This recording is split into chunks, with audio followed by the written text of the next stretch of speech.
જય Hind. Gujarati study and education ચેનલમાં તમારા દરેકે દરેક મિત્રોનું હાર્દિક સ્વાગત છે. આજે આપણે વિડીયોમાં જોવાના છીએ કે ધોરણ 9 વિષય ગુજરાતી પાઠ નંબર બીજો છે, જેનું નામ છે ચોરી અને પ્રાયશ્ચિત. તો મિત્રો, જે ચોરી અને પ્રાયશ્ચિત નામનો જે પાઠ આપ્યો છે એ પાઠના જેના સ્વાધ્યાયના પ્રશ્નો છે, તો સ્વાધ્યાયના તમામ પ્રશ્નોનું આપણે આ વિડીયોમાં સંપૂર્ણ અને સચોટ સોલ્યુશન જોવાના છીએ. વિડીયો પૂરેપૂરો જોજો. શરૂઆત કરીએ આપણે વિડીયોની. જોઈએ પ્રશ્ન નંબર 1 તમારી સમક્ષ છે. જો શું છે પ્રશ્ન કે નીચેના પ્રશ્નોના સવિસ્તાર ઉત્તર લખવાના છે. એમાં પહેલો પ્રશ્ન છે કે ચોરી અને પ્રાયશ્ચિત પાઠને આધારે ગાંધીજીના ગુણોનું વર્ણન કરવાનું છે. તો જોઈએ આપણે વર્ણન કરીએ. પ્રશ્ન 1 તમારી સમક્ષ જોઈને જવાબ તમારી સમક્ષ મૂકીએ આપણે. તો કે ચોરી અને પ્રાયશ્ચિત પાઠમાં ગાંધીજીનો સૌથી મોટો જે ગુણ છે એ ગુણ એમની નિર્ભીકતા અને પ્રામાણિકતા છે. તેમને બીડી પીવાની તડપ લાગી, એને કારણે નોકરના ખિસ્સામાંથી પૈસા ચોરવાની ટેવ પડી. એ બાબતનો એમણે નિખાલસપણે ઇકરાર કર્યો છે. એ વ્યસન છૂટતું નહોતું અને જે વડીલો છે એ વડીલોની જે આજ્ઞા છે એ આજ્ઞા વગર કાંઈક થઈ શકે તેમ નહોતું. એના કારણે તેમને આપઘાત કરવાની ઈચ્છા થઈ, પણ આપઘાત કરવો એ સહેલો નથી. એની પ્રતિ થતાં એ વિચાર પડતો મૂક્યો. તેમજ ભાઈનું કરજ ચૂકવવા માટે ભાઈના સોનાના કડામાંથી એક નાનો ટુકડો કાપી કરજ ચૂકવવામાં ભાઈને સાથ આપ્યો.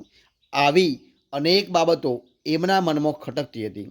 એ માટે જોખમ ખેડીને પિતાજી પાસે દોષ કબૂલ કરવાનો ગાંધીજીએ નિર્ણય લીધો અને એ એમની પ્રાયશ્ચિત કરવાની જે ઈચ્છા છે એ ઈચ્છા દર્શાવે છે. અને આ પ્રસંગોમાં ગાંધીજીનો સત્ય માટેનો આગ્રહ, સત્યાચરણની ભાવના અને દોષોનો નિખાલસપણે ઇકરાર કરવાની નિર્ભીકતા અને પ્રામાણિકતા, વડીલોની આજ્ઞાનું પાલન જેવા ગુણો ગાંધીજીમાં જોવા મળે છે. જોઈએ પ્રશ્ન આપણે બીજા નંબરનો. ગાંધીજીના અંતરમાં થતા મનોમંથનનું વર્ણન કરવાનું છે. તો એ આપણે મનોમંથનનું વર્ણન કરીએ. તો કે ગાંધીજીને સૌપ્રથમ બીડી પીવાની તીવ્ર ઈચ્છા થઈ. એ પૂરી ન થતાં ચોરી કરી અને અંતે આપઘાત કરવાનું મન થયું. અને આ 3 ઘટના બન્યા પછી તેમના અંતરમાં વિચારોનું મનોમંથન શરૂ થાય છે.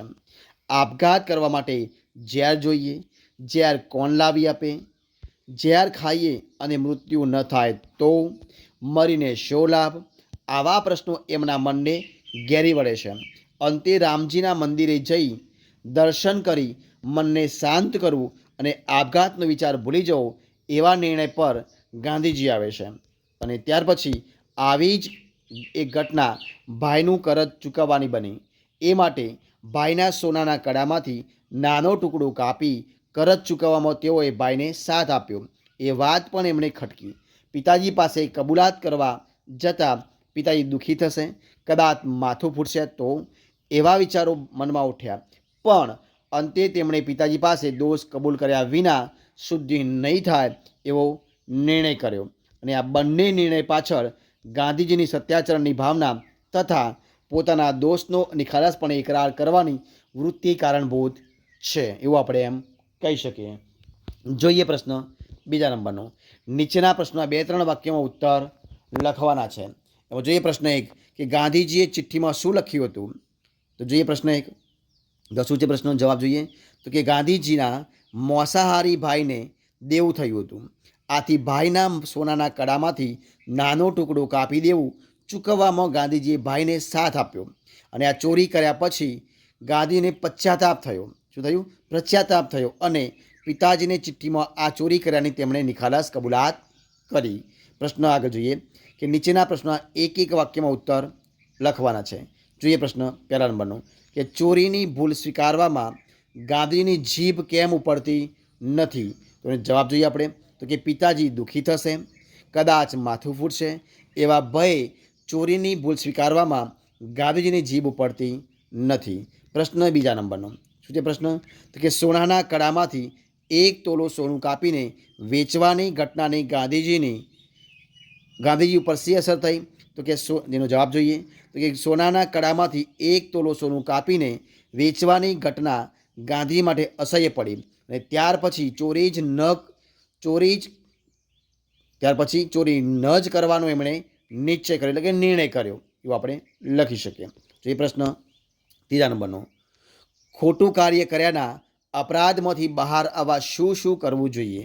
તો કે ખોટું કર્યાના અપરાધમાંથી બહાર આવવા આપણે જોખમ ખેડીને પણ દોષ કબૂલ કરવો જોઈએ. પ્રશ્ન આગળનો જો શું છે પ્રશ્ન તમારી સમક્ષ છે. તો કે બીડી પીવાની કુટેવમાંથી બીજી કઈ કુટેવ ગાંધીજીમાં આવી? તો કે બીડી પીવાની કુટેવમાંથી નોકરના પૈસા ચોરવાની બીજી કુટેવ ગાંધીજીમાં આવી હતી. તો મિત્રો આ પ્રમાણે આપણે જેના સ્વાધ્યાય પાઠ છે એ પાઠના જે સ્વાધ્યાયના પ્રશ્નો છે સ્વાધ્યાયના તમામ પ્રશ્નો આપણે સંપૂર્ણપણે અહીંયા વિડીયો સોલ્યુશન આપણે પૂરું કરીએ છીએ. જો તમને મારો વિડીયો ગમ્યો હોય, પસંદ આવ્યો હોય, યુઝફુલ લાગ્યો હોય તો એને લાઈક કરો, કોમેન્ટ કરો, તમારા મિત્રોને વિડીયો શેર કરો અને છેલ્લે ચેનલમાં નવા હોય, ચેનલ સબસ્ક્રાઈબ ન કરી હોય તો ગુજરાતી સ્ટડી અને એજ્યુકેશન ચેનલને સબસ્ક્રાઈબ કરવા માટે વિનંતી છે.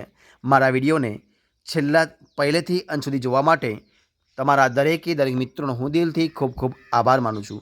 આપણે ફરી મળીશું એક નવા વિડીયો સાથે, નવા ટોપિક સાથે. ત્યાં સુધી બની રહો. જય હિન્દ, જય ભારત, જય જય ગરવી ગુજરાત. Best of luck.